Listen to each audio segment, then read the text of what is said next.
Membuat PSI ini sedikit berwarna, membuat PSI ini terlihat lebih asik. Kedua, di partai ini partai yang tidak harus berbelit-belit birokrasinya. Broadenisis itu sebuah trigger untuk menyatukan atau menghancurkan kekakuan komunikasi. Kenapa harus PSI? Kenapa nggak yang lain? Gitu pertanyaannya. Banyak partai banyak yang udah gede.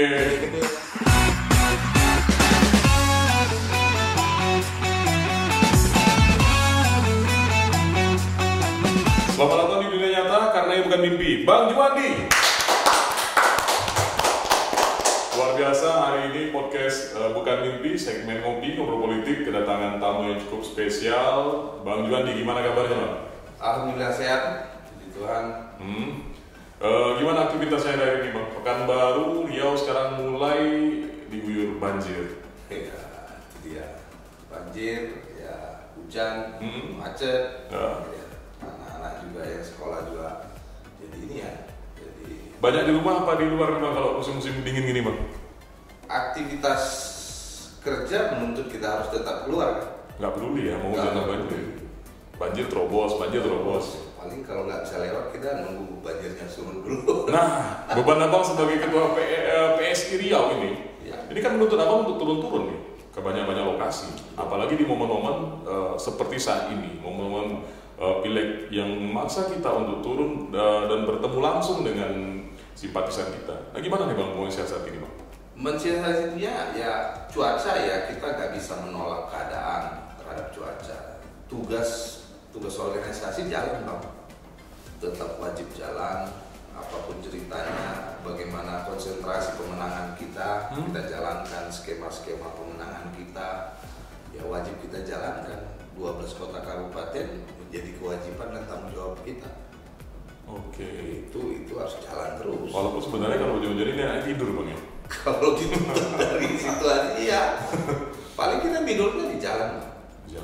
Di jalan, kita hanya bisa ambil rehat, gantian nyetir sama teman-teman, kita ambil istirahat sejam 2 jam, gitu-gitu aja. Oke, ini ada yang menarik, Bang. Kalau kita bicara soal PSI. PSI semenjak dipegang oleh Ketua Umum Kesang, ini semacam hidup baru gitu, hidup lagi, atau bisa dibilang PSI reborn lah. Tampil lagi dengan segala macam sumber dayanya yang ada, dan berdasarkan informasi yang kami terima itu kalau secara skala nasional itu penambahan anggotanya itu bisa mencapai 1.000 orang sehari, dan untuk di Pekanbaru apa di Riau ini bisa mencapai 100 orang setiap harinya. Kalau seandainya koreksi, silakan, Bang. Gimana, Bang? Ya, itu benar. Di awal-awal Ketum Mas Kaisang bergabung itu animo masyarakat itu sangat luar biasa. Kalau estimasi untuk per hari se-Indonesia itu hampir 1.000-an per hari. Memang betul informasinya. 1.000-an orang. Dikolektifkan dari seluruh daerah ya. Iya. Dari seluruh daerah, 34 provinsi ditambah dengan provinsi yang baru juga ya, Papua Pegunungan yang lain-lain.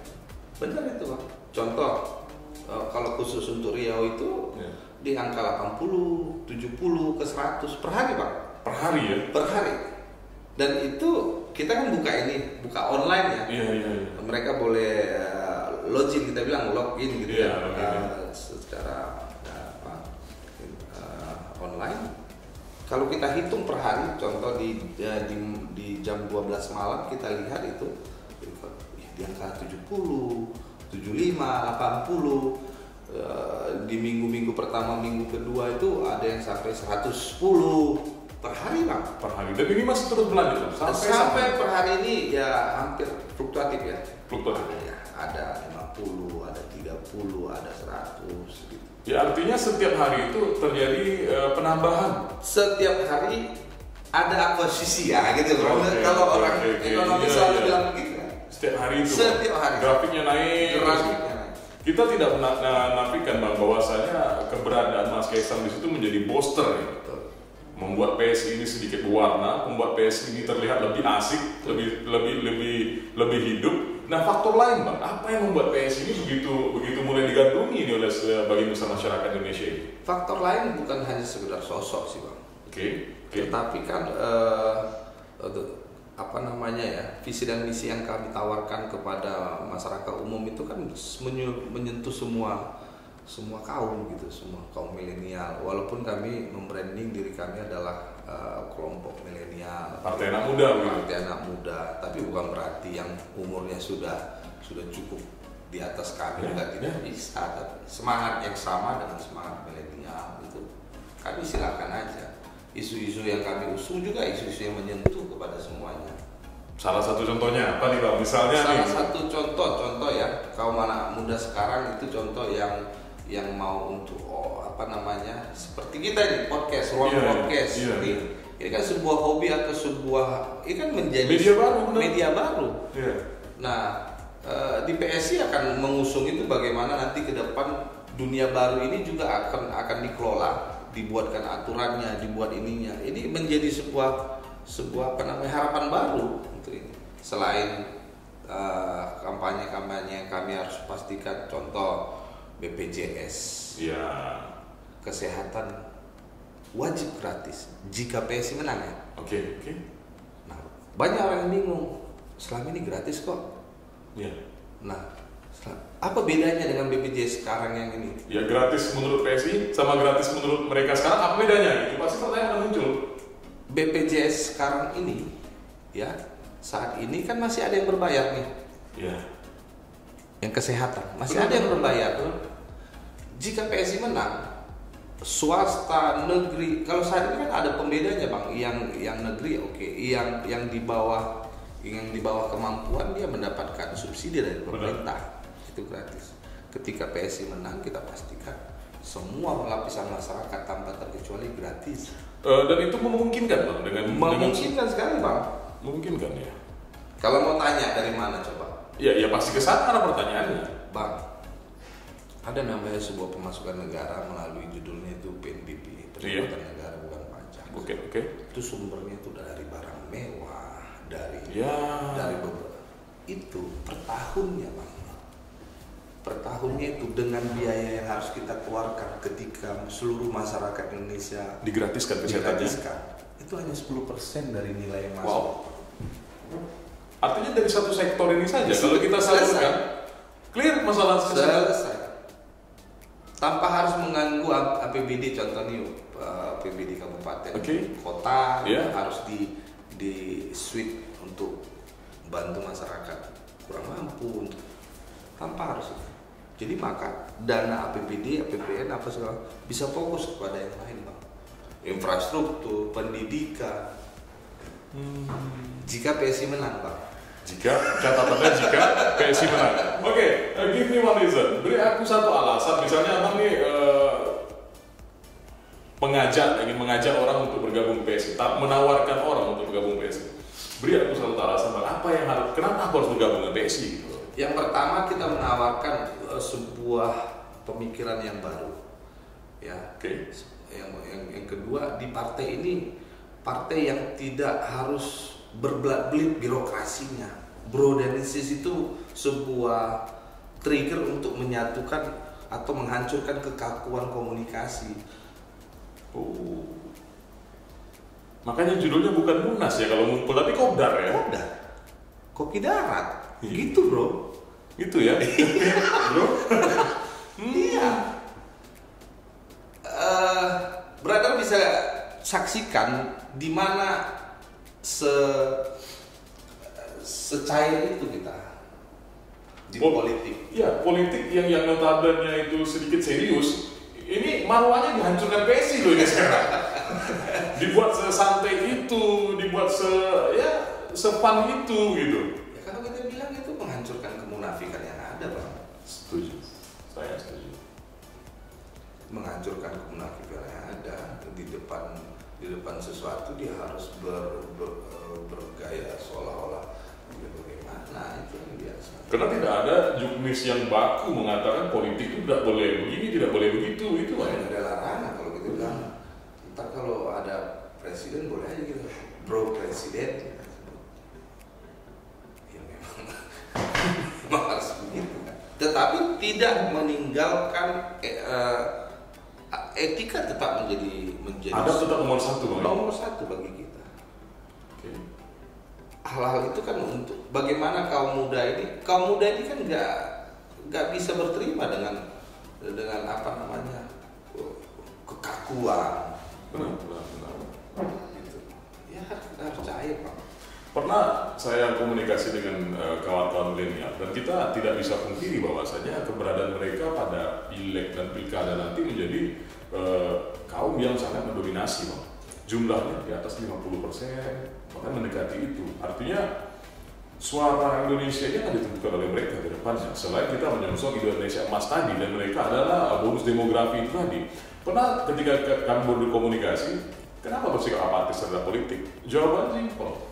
Siapapun presidennya, siapapun wali kotanya, siapapun gubernurnya, nggak pengaruh sama kita. Kita nongkrong-nongkrong aja. Abang membantah statement ini bagaimana? Begini, cerita soal pemilih muda, Pak. Ya. Dari sekarang DPT sudah ditetapkan 402 juta sekian DPT jumlah pemilih nanti di Februari nanti. Nah, hampir 60% dari angka itu adalah di atas 50%, Bang, ya? 65 hitungannya. Nah, bonus demografi itu kan sudah dibicarakan sejak 2-3 tahun lalu. Sebelum COVID ada kita udah bicara bonus demografi. Contoh salah satu di Serikat Buruh juga bicara soal itu, bonus demografi. Apa dampaknya nanti di dunia kerja ketika bonus demografi itu menjadi sebuah kekuatan baru. Nah, ini sekarang kita lagi hadapi, Pak. Inilah yang disebut dengan bonus demografi. Berarti hadirnya PSI ini untuk persiapkan ini juga, gitu? Salah satunya, Pak, yang dimaknai dengan bonus demografi kalau jika kita ambil segmen dunia kerja, angkatan kerja, orang muda. Sekarang orang muda itu tidak semua suka bekerja terikat, Bang. Benar. Iya. Dulu kita siapa bayangkan ada pekerja tanpa majikan? Nah, Abang bisa bayangkan nggak dulu contohnya? Dulu orang tahunya bekerja itu masuk kantor pukul sekian sampai pukul sekian. Ya. Orang dibayar setiap bulan. Ya. Kalau salah dimarahi. Ya.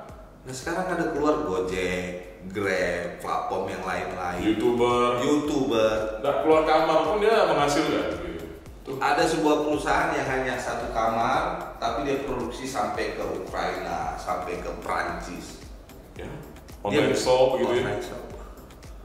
Gitu. Jadi itu kan sebuah dampak baru dari bonus demografi. Orang-orang muda punya kreativitas yang lebih tinggi. Benar. Nah, kaitannya dengan partai, kaitannya dengan politik juga sangat kuat, Pak.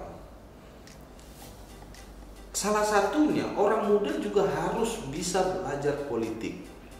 Ya. Contoh begini. Ini sambil minum bisa, Bang? Boleh. Oke.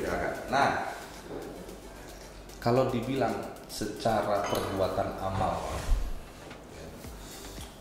katakan kalau kita orang kaya ya, punya harta, kita memberikan sedekah, infak kepada orang-orang yang membutuhkan. Oke. Pasti terbatas, Pak. Iya, benar. Pasti terbatas. Kemampuan kita mungkin 1.000-2.000 orang. Iya. Tapi ketika kita terjun ke dalam sebuah politik, kita membuat sebuah polisi, membuat sebuah kebijakan, membuat sebuah regulasi yang pro dan menguntungkan bagi kemaslahatan orang banyak. Apakah itu tidak disebut amal? Betul. Amal lebih besar, Pak. Dan sebaliknya ya. Sebaliknya. Kalau kita bikin kebijakan yang menyengsarakan orang ya itu juga dosa gitu. Itu dia. Memang beda tipis kan. Iya. Tetapi di sini ada anak muda yang masih punya harapan yang cukup besar, semangat besar. Kita mulai menarik teman-teman muda ini biar ayo kita berpolitik. Politik itu memiliki kepuasan tersendiri. Nah, di dalam gaya kita berpolitik, PSI, sis and bro, kita santai, kita tidak bilang rapat kerja yang sangat menakutkan judulnya itu. Kita bilang aja kopi darat yuk. Selesai perkara ya. Bisa sambil main handphone. Silakan, nggak apa-apa. Bisa sambil ngobrol, ngopi. Itu yang mau kita coba, bukan coba ya, yang kita jalankan, kita buktikan sampai per hari ini. Dan saya cukup cukup bangga lah bisa berada di bagian daripada perjuangan ini, membuktikan bahwasanya anak-anak muda ini sebenarnya punya peran, punya ruang, dan punya kesempatan. Oke, seperti yang Bang sampaikan tadi, artinya dengan meningkatnya grafik pertumbuhan keanggotaan di PSI ini kan semacam ada harapan baru. Kalau pada pemilu-pemilu sebelumnya, khusus untuk di Kota Pekanbaru dan Riau ini, PSI belum dapat kursi, Bang. Optimisme kita di 2024 bagaimana? Nah, ini yang kami mau tahu ini. Ya, berdoa, berusaha. Oke. Pasti kita lakukan. Setelah kita doakan, kita kerjakan, kita optimis masuk. Soal berapa banyak, biar Tuhan yang menentukan. Kalau soal keyakinan kita yakin di setiap kabupaten kota yang ada PSI-nya, kita punya kursi minimal 1.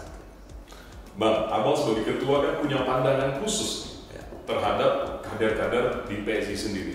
Ketika Abang menentukan orang ini untuk menjadi perwakilan PSI di legislatif, tentu akan ada pertimbangan-pertimbangan tertentu. Nah, pertanyaannya, apakah Abang melihat sosok ketokohan orang ini atau kemauan orang ini untuk berjuang di PSI, Bang?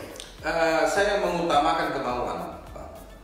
Kemauan itu di atas dari segala-galanya. Oh, tidak melulu soal ketokohan ya? Ketokohan itu kan bisa saja luntur, Pak. Bahkan ada yang sampai menaturalisasi pemain lain loh. PSI lakukan itu juga? Enggak ya? Satu yang mau saya kasih tahu, Bang. Abang boleh lihat data nanti dari ICW. Ya kan, Indonesia Corruption Watch. Boleh lihat berapa daftar list yang mereka keluarkan, rilis kemarin itu. Hanya PSI yang tidak masuk daftar itu. PSI. Caleg-caleg. Boleh lihat. Nanti resmi lihat aja, Bang, di sini.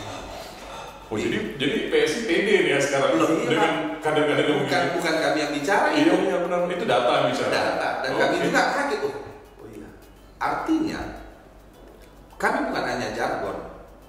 Ketika seorang caleg masuk ke sebuah partai untuk mendaftar diri sebagai caleg, itu ada banyak prosesnya, Bang. Selain kesehatan, ada juga surat kelakuan baik, ada juga catatan-catatan kriminalnya. Pertanyaannya, kenapa masih bisa lolos? Itu kenapa ya, Bang? Jadi kita pura-pura nggak tahu nih, kenapa ya? Karena di ADRT kami juga jelas disampaikan. Kami menolak keras yang mantan napi korupsi. Itu di situ dibunyikan ya? Iya. Satu-satunya partai yang tetap memperjuangkan bagaimana undang-undang perampasan aset. Dan yang itu harus, memang itu obatnya untuk kasus-kasus korupsi di Indonesia ini, Bang. Oke, kalau kita bicara soal ketokohan tadi, Bang, ada tokoh yang melihat perkembangan PSI yang begitu besar saat ini, dia tertarik. Kayaknya aku harus ganti baju nih, dia pindah. Dan ada nggak PSI yang ini tokoh ini potensial nih kalau kita bawa gabung ke PSI, paling tidak bisa mendongkrak suara PSI. Yang mana nih di antara dua contoh ini? Dua-duanya kita pakai, Bang. Oh, dua-duanya ada ya? Kedua-duanya kita gunakan. Dua-duanya kita gunakan. Artinya dua-duanya terjadi gitu ya. Iya. Nah, ada teman-teman yang contohnya ya kita bilang ya tobat nasuha lah di Iya, sana. oke. Kita datang, ya kita welcome. Sepanjang kita cek ya data-datanya juga masih bagus ya. Karakternya oke. Karakternya oke, why not kan? Kita masuk. Nah, ada juga kita bagaimana orang-orang besar itu ya minimal kita dapat restu dari mereka bahwasanya kita anak-anak muda ini harus bisa dikasih support lah untuk berkarya lah di dunia politik. Nah, itu kita ada juga Bang kita. Berapa nih Bang target untuk Pekanbaru nanti Bang? Di Parlemen Kota Pekanbaru, DPD Kota Pekanbaru. Ya kita bicara andai-andai. Optimis memang kira-kira berapa nih untuk Pekanbaru nih melihat perkembangannya sekarang ini gitu. Kalau dari yang kami kerjakan 3 Pak. 3 ya. 3%. Kalau dari yang kami kerjakan. Kalau diperjuangkan dengan serius, ya mudah-mudahan 1 fraksi. Optimis kita Pak. Optimis. Di daerah lain bagaimana? Di daerah lain ya relatif lah, minimal 1 lah. Basis terkuat PSI di Riau gimana Bang? Pekanbaru. Pekanbaru. Pekanbaru. Kenapa kok di Pekanbaru gitu? Selain saya sudah di Pekanbaru, Oh bisa diawasi langsung gitu ya? tidak terlalu makan waktu Bang. Ya. Untuk ini, setelah itu ada Rokan-Hulu, ada Kampar, ada Siak, lumayan relatif ini ya. Saya bilang Pekanbaru itu karena itu Pak. Nah ya memang kita hariannya di situ kan. Gitu. Ya. Kalau untuk di Riau kan? Untuk Riau 2 ya. 2 ya. Realistis dia. Oh iya kita nggak muluk-muluk lah. Jangan cuma awal sos. Infonya baru kopdar nih Bang ya PSI Bang ya? Kemarin Nih. Apa isu yang dibahas di sana Bang? Kalau kami mau tahu sedikit nih. yang pertama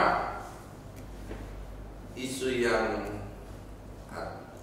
PSI kemarin kehadiran ketua umum kita bersama dengan Ya, belum hadir langsung ya? hadir langsung Oke. dengan sekjen sekretaris jenderal kita Bang Raja Dan Jujuri. Ya, anak-anak Kuansing itu beliau. ya anak Kuansing Iya. udah lahirnya di Iya, Pekanbaru iya. ini datang tapi kehadirannya bukan sebagai wamen ATM BPN tapi sebagai sekjen PSI. Ketum itu tetap memerintahkan kita itu ya turun ke grassroots, bicara kepada rakyat, hadir kerja kepada rakyat, mendengarkan, meminta pandangan bagaimana agar tahu apa yang mau dikerjakan nanti. Yang pertama. Yang kedua adalah bagaimana masalah-masalah di tingkat rakyat itu coba dibantu. Contohnya mengenai jalan, coba disuarakan, coba didaftar list apa-apa nanti. Dan ketika contohnya kita nanti menjadi perwakilan mereka duduk di sana, kita tahu itu loh apa yang harus dikerjakan. Oke, menarik. Ada pesan-pesan yang langsung menyentuh dari ketum untuk rakyat yang memang bersentuhan langsung nih pesan-pesan beliau. Nah, kita sedikit mengangkat isu nasional. Di waktu PSI menunjuk Kaisang tadi sebagai ketua umum, di sana muncul berbagai macam isu, muncul berbagai macam anggapan. Ada yang mengatakan ini seorang anak muda yang pengalamannya belum terlalu besar dalam dunia politik, memimpin partai ini apakah bisa? Itu pertanyaan yang paling utama. Apakah ini karena orang tuanya seorang presiden atau bagaimana? Nah mungkin lebih tepatnya ini kami tanyakan langsung kepada orang yang ada di dalam partai itu sendiri. Nah ke abang lah misalnya gitu. Nah abang merasa bagaimana semenjak dipimpin oleh Mas Kaisang tadi? Apakah anggapan itu salah atau bagaimana? Keraguan-keraguan tadi bagaimana? Keraguan boleh aja, itu hak semua orang Pak. Setuju? Hak.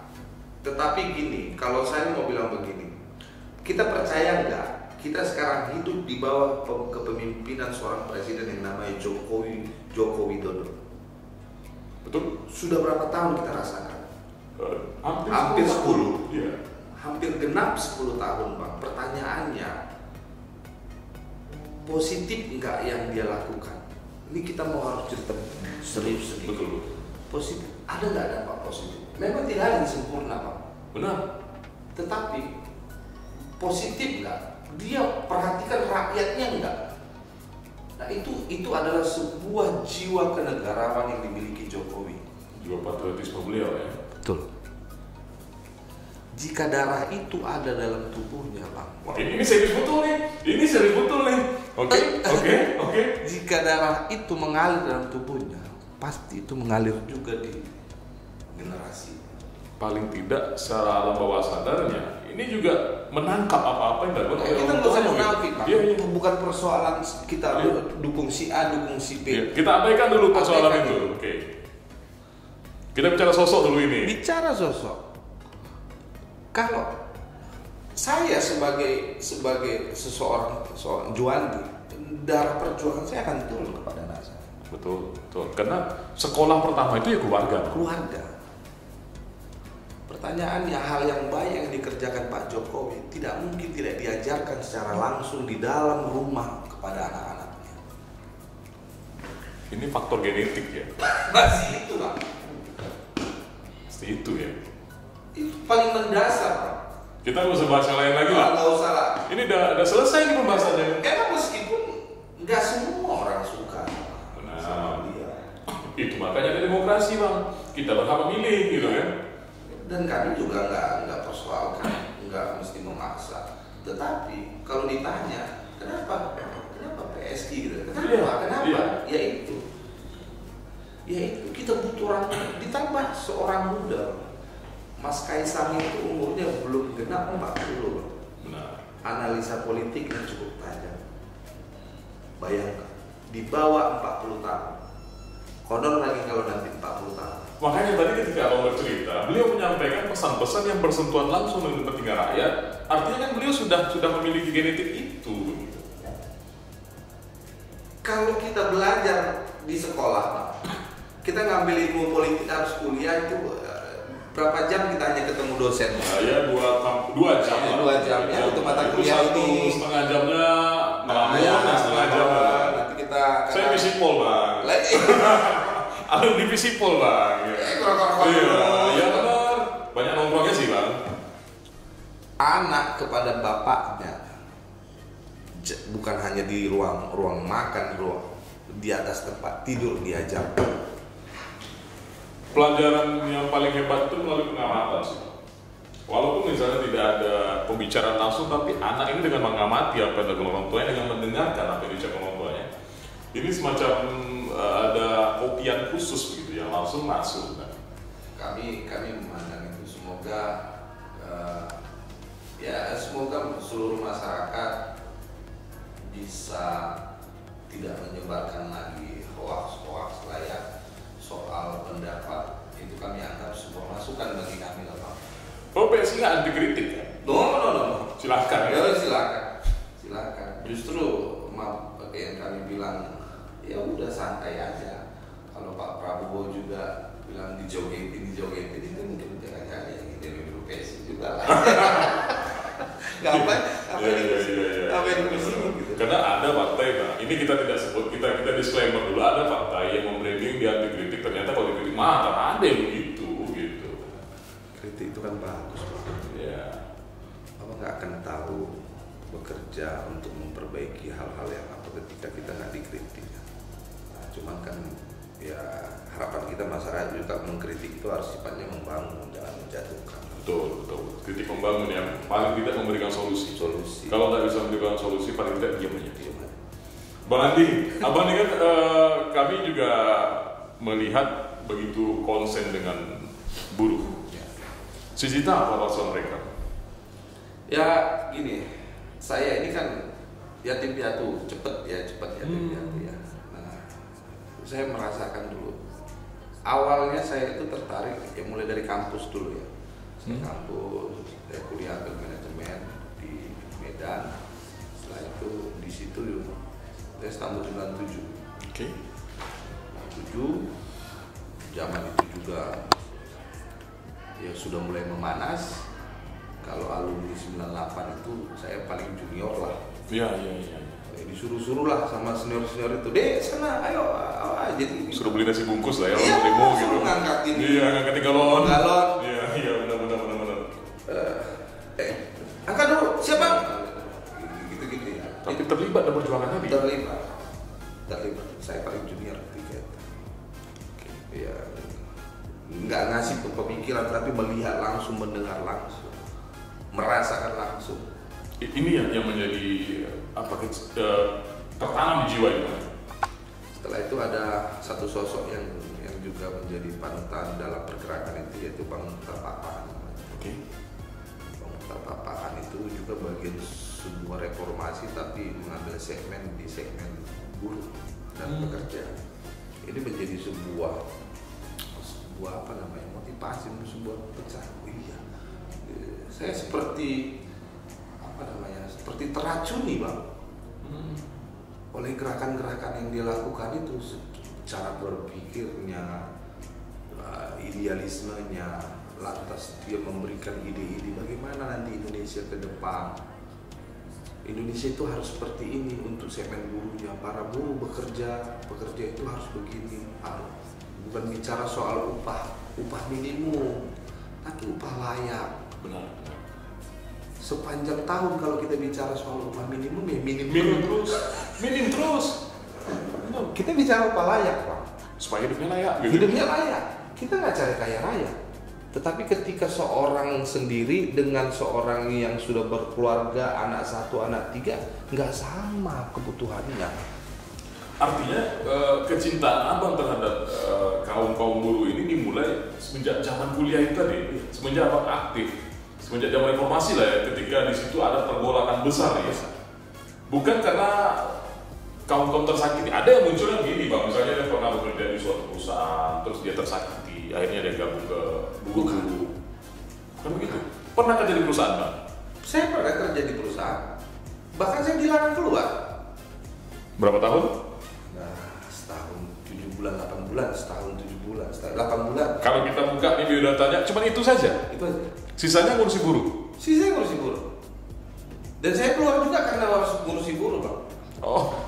Ya, ownernya bilang, kamu ngapain keluar? Udah di sini aja. Oh, udah lama banget. Ngurusin buruh emang dapat gaji? Ya, upahnya besar di surga, saya bilang. Amal lagi ya? Ya walaupun ya itu yang ditanam dulu. Ada nggak kolerasi antara kesejahteraan buruh ini dengan partai yang memegang sekarang? Apa ketuanya juga? Pasti, Pak. Pasti.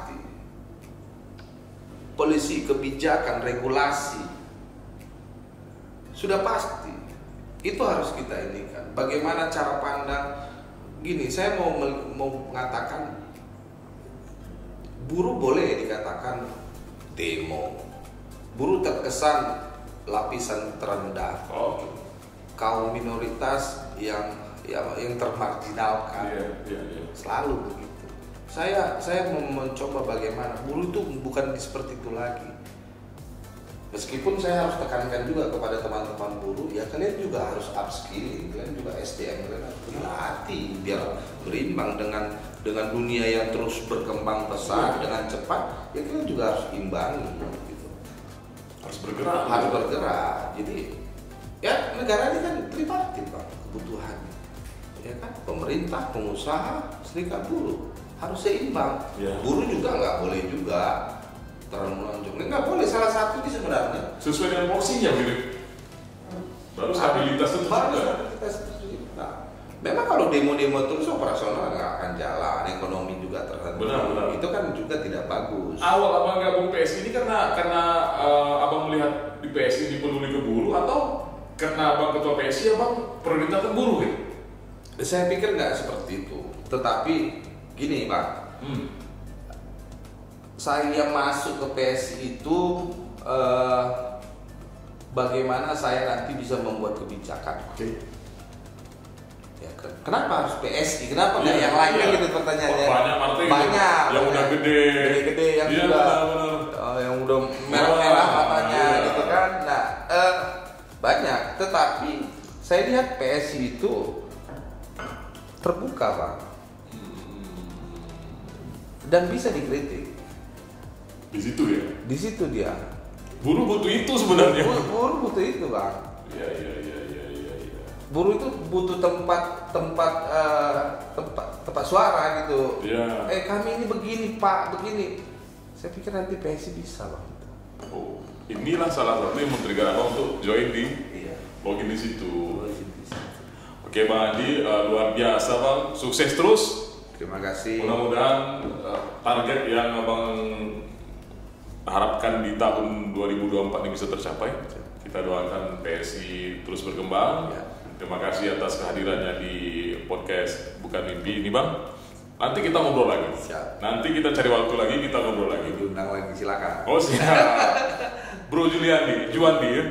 Bro Juliandi. Nyamannya begitu ya di sana begitu. Walaupun ketua dipanggil bro juga ya? Iya. Abang kalau ketemu sama Kaisang nggak perlu bilang yang terhormat ketua, nggak usah. Bro, apa kabar? Gitu aja ya? Secair itu begitu ya? Bisa bukti. Oke, terima kasih Bro Siap. Juandi. Selamat Siap. datang di Dunia Nyata. Kan hidupkan mimpi.